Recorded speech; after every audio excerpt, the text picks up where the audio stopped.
everyone, welcome back to Tuesday Tips with Cris. This is Cris here with the tips that will help you level up your life. This week I'll be focusing on tips to stay positive so that you can stick to your plans and achieve your goals. Don't forget to subscribe to my channel to stay up to date.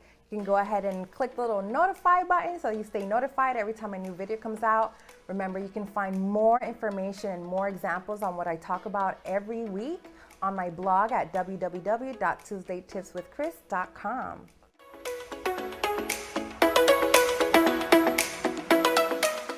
If you read any books on achieving success, spoken to a therapist, or watched any coming-of-age movie, you may have noticed a common theme. Your thoughts drive your ability to achieve your goals. One of my favorite books that I wish I had discovered earlier in my life is Keys to Positive Thinking by Napoleon Hill. In the book, he says that humans are minds with a body, not a body with a mind. Those profound words basically mean that we are controlled by the power of our thoughts, and that we are what we think about all the time. If we control our minds, we can control our attitudes, our actions, and our reactions. So, what does it even mean to stay positive? Does it mean to walk around pretending to be happy all the time, smiling at everyone, and acting like your life is perfect all day, every day? I mean, it doesn't hurt, but it's not at all what it means to be positive. So staying positive means that when faced with a problem, you approach the situation in a productive way instead of reacting negatively, which in turn can make the situation worse. Positive thinkers tend to take optimistic approaches, hoping for solutions, while negative thinkers tend to react in anxious, angry, and avoidant ways. Now, I have always struggled with depression growing up, and I still do, but I manage it a lot more effectively than when I was younger. I do remember some years ago, some coworkers described me as angry. Now, I had always considered myself a passionate person, so when I spoke about certain topics, I get passionate about it, only to be asked, why are you angry? And to be honest, that hurt because it wasn't how I saw myself, and it wasn't at all who I wanted to be. Now, over the years, I have taken my time to clean out my emotional closet.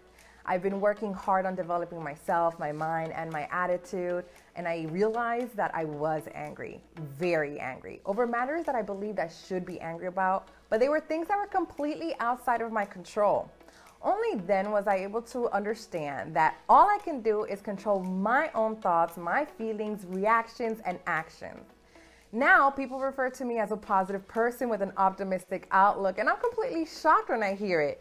Yes, I've worked hard to develop a positive mental attitude, but looking at how just a few years back I was considered the exact opposite, it's crazy how changing the way you think will literally change the way you behave. Okay, so how do I stay positive? Well, it's not easy at first, but it does get easier once you train your mind to become a more positive thinker. First things first, stop dwelling on your past negative experiences. After a certain amount of time, you need to let it go, and yes, let God. Try shifting your focus to what you learned from the experience, what you gained, and any positive outcomes that came from it. So, for example, if you grew up in an abusive household, had a string of terrible relationships, you probably feel like your life was just destined to be crappy. But if you take the time to look back and realize how far you've come, you may be surprised to see that you actually gained some strength. You may have learned to be more resourceful from having to survive for so long.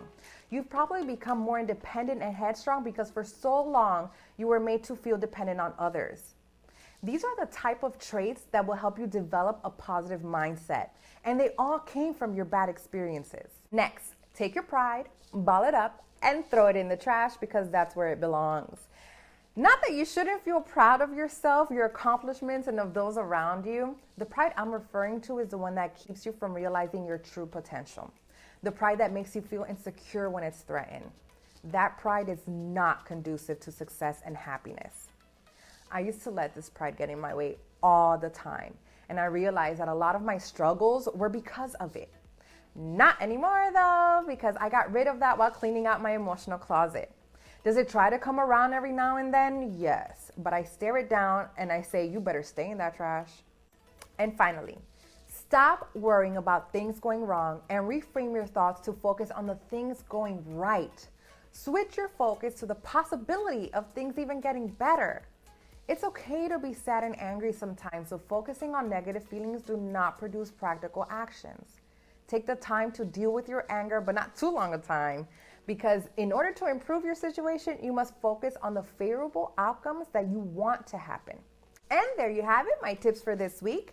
Make sure you check out my blog for even more tips, information, and examples on staying positive. Remember that this month is focused on personal development tips, so make sure you join me next week for tips on how to know your value. Please reach out to me if you need any help or if you have any suggestions for future topics, send them my way. For more motivational, fun, and extra tidbits, follow me on Instagram and TikTok. And for a professional consultation, connect with me on LinkedIn.